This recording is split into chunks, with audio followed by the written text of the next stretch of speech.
vamos a comenzar con el análisis de la clasificación y os mostramos en primer lugar las vueltas potenciales. Una clasificación que se realizó en condiciones de lluvia, con la pista mojada, todo el rato, en todo momento, con el intermedio. Sí que parecía que al final de cada ronda podría a lo mejor alguien atreverse a colocar neumáticos blandos, pero seguían cayendo gotas ligeramente y la pista no se llegó a secar lo suficiente. Por eso vemos unos tiempos más rápidos de 1.53, 1.53.0 para Max Verstappen, que fue sin duda alguna el piloto más destacado a una vuelta. Consiguió batir en todo momento a sus rivales. Tenía un margen bastante amplio sobre Hamilton de 3 décimas y media, sobre Leclerc medio segundo. Checo Pérez, que hizo una buena clasificación, terminó en tercera posición el sábado, pero se quedó a 6 décimas de su compañero de equipo. Ahí la sorpresa que vemos es esa segunda vuelta potencial de Hamilton, porque el piloto británico es quien empezó detrás de Leclerc y de Checo Pérez. Sí, básicamente es esa la diferencia que hay. Eh, Tiene ahí el tiempo con Hamilton, o sea, con Leclerc en el tramo central, una décima. Sinceramente, este tipo de clasificaciones a mí no me sirven demasiado y no son demasiado relevantes en el punto de que no está sacando el máximo del coche, sino está sacando el máximo de la situación. Entonces, no se trata de ver cómo de rápido eres, sino cómo de rápido te adaptas al entorno. Lo veremos luego más claro. Aquí tenemos situaciones, por ejemplo, Piastri más rápido en el sector uno, o sea, más lento en el sector uno que Verstappen, o que Leclerc, o que Pérez, perdiendo un poquito más en la zona central. Cuando en la realidad McLaren era el coche que más había descargado la aero y más velocidad llevaba en recta de todos los de la zona media, y aquí tampoco se ve tan claro. ¿Y quiere decir con esto? Que necesitamos en clasificación una situación más real, más seca y más comparable para poder tener una idea clara. Todo lo que nos vamos a encontrar aquí va a depender más del momento en el que pasó y en el Eso momento en el es. que pudieron hacerse las vueltas, que no que realmente las cosas fueran así. Eso es, era más encontrar la oportunidad y tener también el neumático intermedio nuevo en el momento adecuado, porque sí que se vio una diferencia entre el intermedio nuevo y el usado en algunas fases de la clasificación. Y luego hay que recordar que en la Q3, en el segundo intento, hubo muy pocos pilotos que mejoraron su vuelta, siendo entre ellos Charles Leclerc, pero por ejemplo Carlos Sainz con el neumático intermedio nuevo al final no llegó a mejorar porque estaba cayendo ya agua con mayor intensidad y la pista no había mejorado. Lo que sí que podemos evaluar de esta clasificación en mojado, que por lo tanto no se usó el DRS, es un poco el orden de estos monoplazas en estas condiciones, que podría situar a Red Bull al frente, Mercedes segundo, Ferrari tercero, McLaren cuarto y quinto Aston Martin, que ahí sí que cumplió. Sí, Fernando Alonso alcanzó la Q3, la ronda final, y consiguió clasificar incluso delante de Esteban Ocon. ese es el ejemplo más claro de lo que representa la clasificación.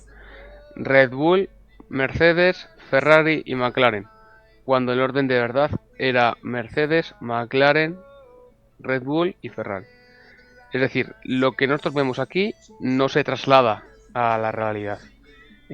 También McLaren el cuarto equipo, luego en Hungría era el primer equipo, en Inglaterra era el tercer equipo, en Austria la clasificación estuvo en segundo lugar. Es demasiado variable, una vuelta es demasiado variable, nos engaña demasiado este año. Entonces no se puede sacar conclusiones grandes de todo esto. Uh, un momento que ajusta ahí la imagen. Em, la siguiente parte podemos ver un poco los microsectores de la vuelta de clasificación. Vamos a pasarlo también un poco por alto, por lo que decimos. Esta sesión no fue tan representativa del rendimiento puro de los monoplazas, pero sí que me llamó la atención que a pesar de que Charles Leclerc consiguió el segundo mejor tiempo el sábado y de que los McLaren no hicieron la clasificación que esperaban, pero sí entraron en el top 5, en microsectores no vemos dominar en ningún tramo ni a McLaren ni a Ferrari.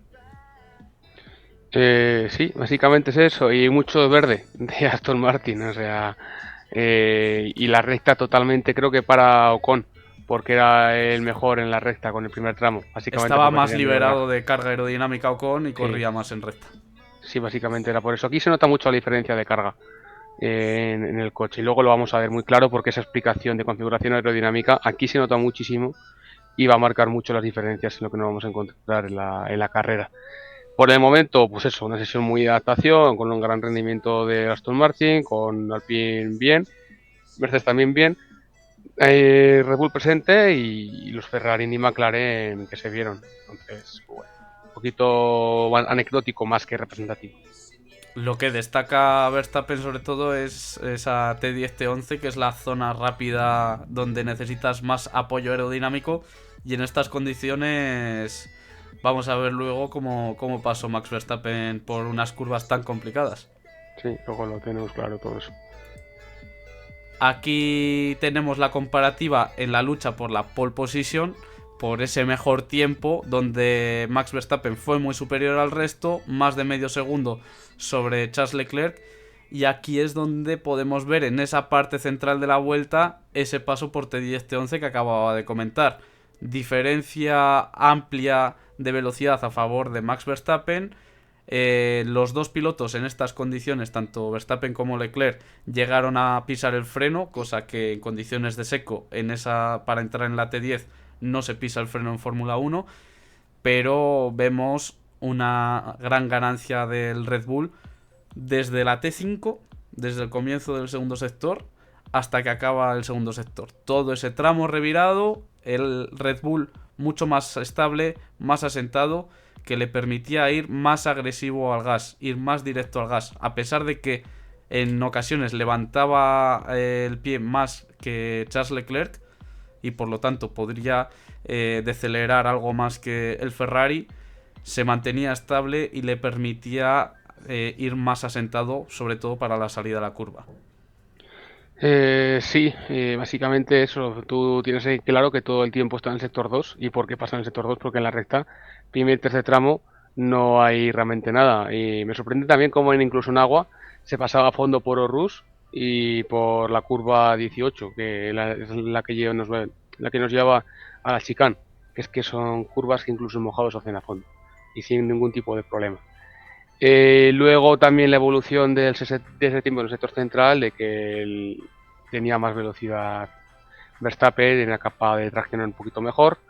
La curva rápida también ganaba ese tiempo y desde ahí el coche no iba tan mal como el del Ferrari.